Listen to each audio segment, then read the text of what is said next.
Deuxième journée d'audience sur le procès des massacres du 28 septembre 2009 ici à Conakry. Les débats ont essentiellement porté ce mardi sur les exceptions soulevées par la défense. Elles se résument sur la libération de Moussa Dadis Camara et l'évacuation de Toumba Diakité sur Dakar pour des soins. La nullité des certificats et rapports médicaux et l'irrécevabilité de certaines charges prononcées contre leurs clients. L'incompétence du tribunal, entre autres. La défense n'a pas manqué d'arguments pour asseoir ses convictions. Le capitaine Moussa Dadis Camara a été à la tête de ce pays. Par conséquent, il doit bénéficier d'un traitement spécial. Sa place est soit à la maison ou à défaut une résidence surveillée, déclare un de ses conseillers. Le jour de son incarcération, même des enfants ont fondu en larmes, poursuit un de ses avocats. À la partie civile, de rétorquer, je cite, « J'ai des victimes qui pleurent depuis 13 ans », complété par l'avocat français qui souligne il s'agit d'un procès des événements pendant lesquels certaines femmes ont été violées à coups de machette. Toumba Diakité a une hernie qui mérite une évacuation à Dakar pour des soins afin de bénéficier d'un traitement égal avec les autres accusés. On ne juge pas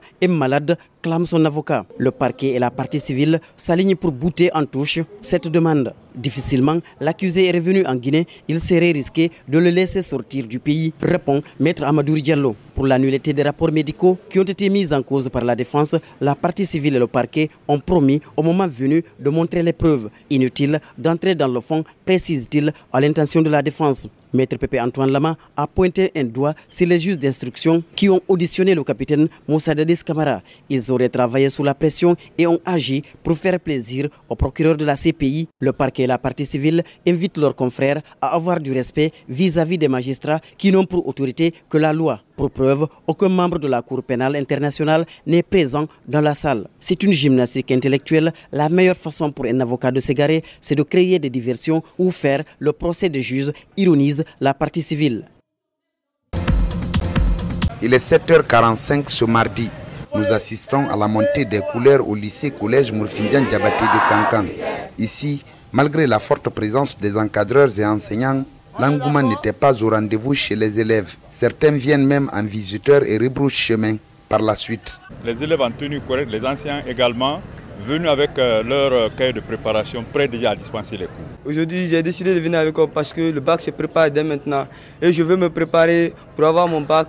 Ma présence ce matin est que je ne vais perdre aucun cours parce que je veux être parmi les lauréats aussi. Au collège Mourfindian Diabaté, le directeur des études déplore le manque de tables-bancs. Les élèves ont répondu massivement aujourd'hui, mais nos difficultés majeures aujourd'hui, c'est le problème des tables-bancs. Nous demandons l'apport des autorités et leur aide pour qu'on ait au moins des tables-bancs. Il n'y a pas que les tables-bancs qui manquent, les enseignants aussi. On veut faire français aujourd'hui, mais le professeur n'est pas venu. On est 2 personnes en classe. Nos amis aussi n'ont pas venu encore. Dans la classe qui suit et comme de nombreuses autres salles, il n'y a ni enseignants ni élèves comme on peut le constater sur ces images. De là, direction le lycée-collège Almami Samouri Touré. Ici, le premier responsable clame la reprise effective. Mais le constat révèle que l'école est en rénovation, donc pas prête en tout cas pour l'instant à accueillir des élèves dans leur majorité.